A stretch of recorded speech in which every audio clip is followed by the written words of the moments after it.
할렐루야. 사랑하는 성도 여러분, 9월 15일 수요일 아까의 시간이 돌아왔습니다. 오늘은 출애굽기 15장 1절에서 21절까지로 또 이 출애굽의 역사를 우리가 살펴보도록 하겠습니다. 여러분 어제 하루 어떻게 지내셨는지 궁금하기도 하고요. 저는 굉장히 바쁜 하루를 보냈고 그 짬을 내서 점심에 만화 철로 역정의 작가인 최철규 씨를 만나서 이런저런 대화를 나누다가 참 많은 유익이 있었습니다. 하나님의 나라에 대한 같은 고민과 생각들, 그리고 최철규 씨가 이제 철로 역정을 다 그리고 난 이후에 그 다음 테마를 저한테 물어보더라고요. 목사님, 어떤 테마를 그렸으면 좋겠습니까? 하고 제가 그 질문에 곰곰이 생각하고 이제 대답을 하다가 한 가지 답을 드렸어요. 지금 우리 시대에 사회 전반의 많은 부분이 이 판이 좀 바뀌어져서 다음 세대들이 기독교적인 가치관, 세계관으로 살아가는 것이 참 힘들겠다. 그래서 기독교 문화 사역자들, 최철교 집사와 같은 분들, 만화가들, 혹은 저는 목회자로서 이제 다음 세대들, 또 우리 세대의 기독교적 세계관으로 판을 바꾸는 작업을 해야 되겠다. 그리고 복음으로 무장한 자들이 각자의 삶의 처소에서 이제 하나님의 말씀으로 판을 바꾸어가는 작업들을, 우리의 생각들을 바로 잡고 또 모든 이론들을 바로 잡아가는 일들이 꼭 필요하겠다. 그래서 세계관적 접근이 큰 주제였으면 좋겠다. 이렇게 이제 권면을 드렸습니다. 여러분, 우리가 오늘 출애굽기 15장으로부터 시작해서 출애굽기 이후 부분을 함께 묵상할 텐데, 역사를 보고 재해석하는 것 굉장히 중요하고요. 하나님의 영적인 메시지가 이곳에 어떻게 담겨 있는가, 우리의 생각과 사고를 전환하는 일이 우리에게도 너무나 중요한 것이죠. 여러분, 오늘 본문 이 15장은 하나님이 홍해를 가르시고 그들의 백성에게 구원의 역사를 일으키는 정말 놀라운 장 이후에 그 광경 속에 있었던 이 모세와 미리암의 찬양과 노래로 전체 21절까지가 되어진 부분입니다. 자, 15장 1절에 이때에 이렇게 시작하죠. 그래서 굉장한 지금 승리에 도취되어 있죠. 그리고 모세와 미리암은 정확하게 하나님의 하나님 되심을 선포하고 있습니다. 제가 한번 읽어드리겠습니다. 이때에 모세와 이스라엘 자손이 이 노래로 여호와께 노래하니 일렀으되, 내가 여호와를 찬송하리니 그는 높고 영화로우시며 말과 그 탄 자를 바다에 던지셨음이로다. 2절입니다. 여호와는 나의 힘이시오 노래시며 나의 구원이시로다. 그는 나의 하나님이시니 내가 그를 찬송할 것이요 내 아버지의 하나님이시니 내가 그를 높이리로다. 굉장히 승리에 도취되어 있죠. 그러나 모세는 구체적으로 하나님의 하나님 되심을 이렇게 먼저 선포합니다. 3절입니다. 여호와는 용사시니 여호와는 그의 이름이시로다. 하나님을 강한 용사로 비유하고 그렇게 선포하고 있습니다.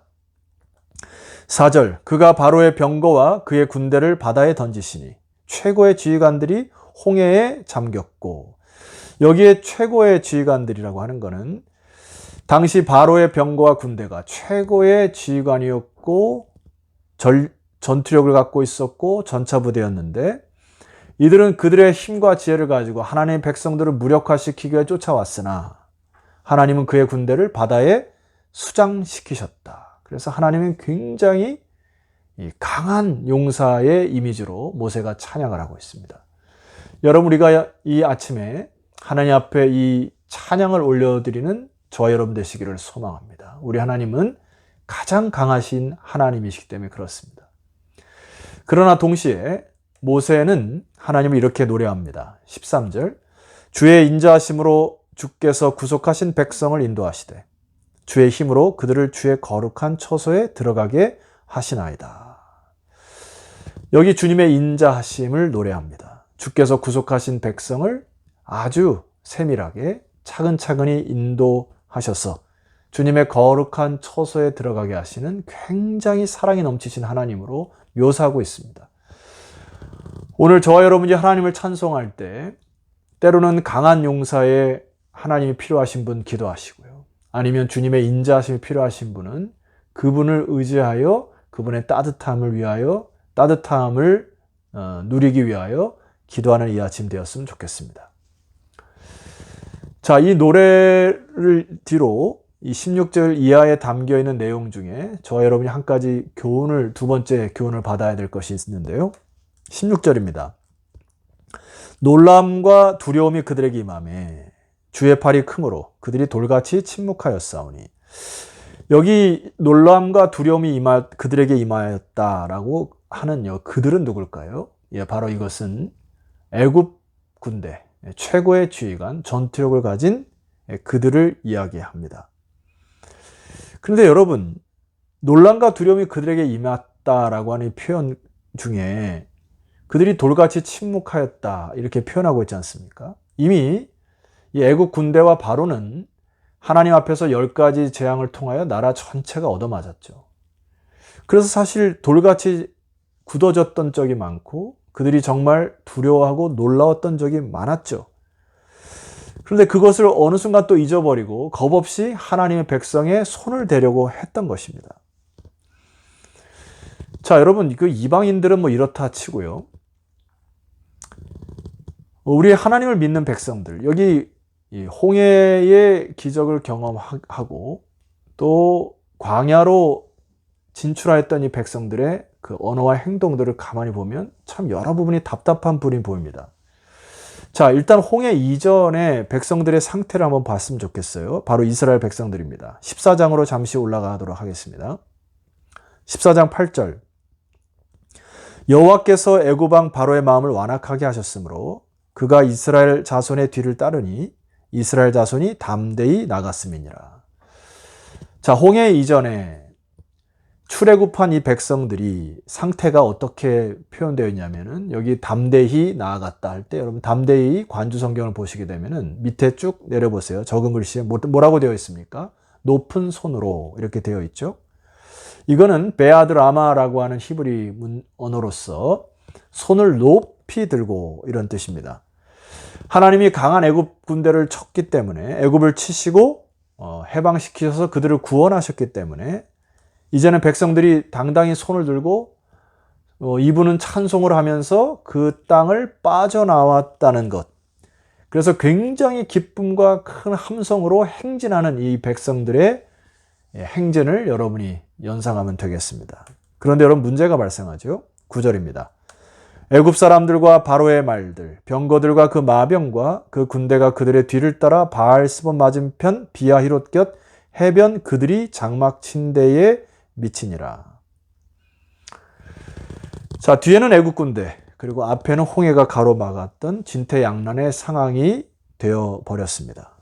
그런데 여러분, 이들이 이스라엘 백성들이 여기서 실수하는 장면이 나와요. 자, 10절 말씀 보십시다. 바로가 가까이 올 때에 이스라엘 자손이 눈을 들어 본즉 애굽 사람들이 자기들의 뒤에 이른지라. 이스라엘 자손이 심히 두려워하여 여호와께 부르짖고, 자, 여기까지 뭐 그럴 수 있다는 생각이 듭니다. 두려울 수 있겠죠.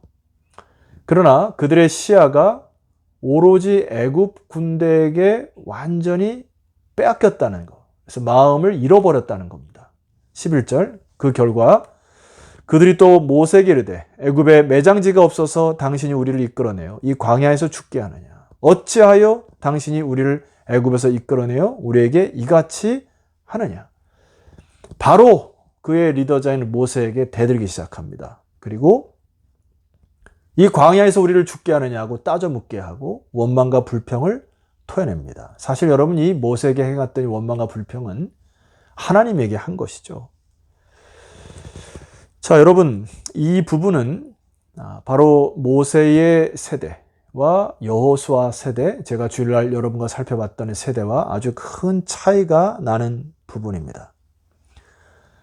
자, 여러분, 결론적으로 우리는 하나님의 위대하심, 또 우리를 구원하신 놀라운 그 능력, 이거를 찬송하고 또 하나님 앞에 마음껏 그를 경배하는 일을 게을리하셔서는 안 됩니다.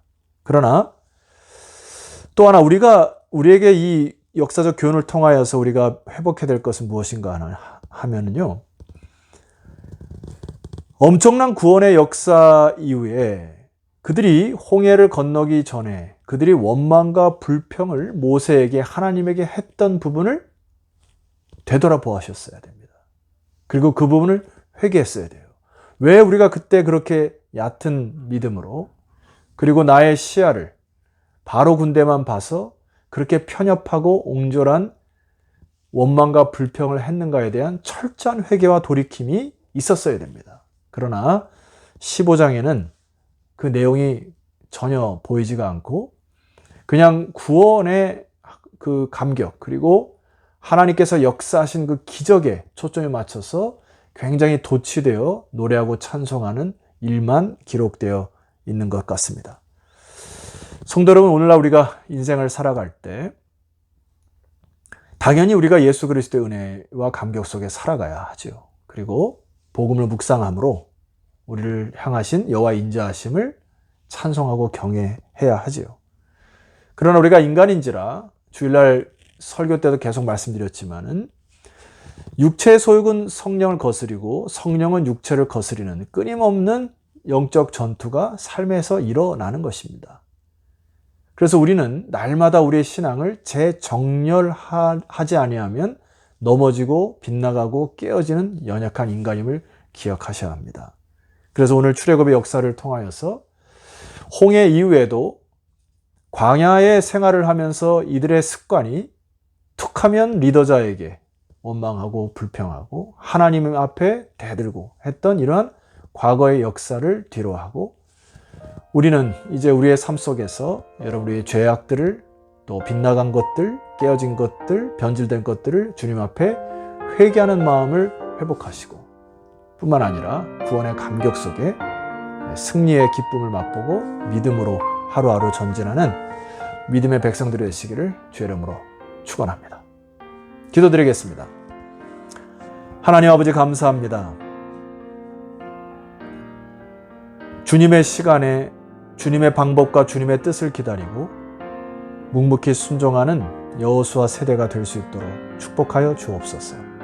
우리가 과거에 아니 지금 현실 속에 습관적으로 원망하고 불평하는 것에서 우리의 생각들을 고치고 우리의 마인드를 고쳐서 구원의 역사에 발맞춰가는 믿음의 세대가 될 수 있도록 축복하여 주옵소서. 예수 그리스도 이름으로 기도드렸사옵나이다. 아멘. 자, 성도 여러분, 내일은 출애굽기 15장 뒷부분으로 여러분 찾아뵙도록 하겠습니다. 내일 뵙겠습니다.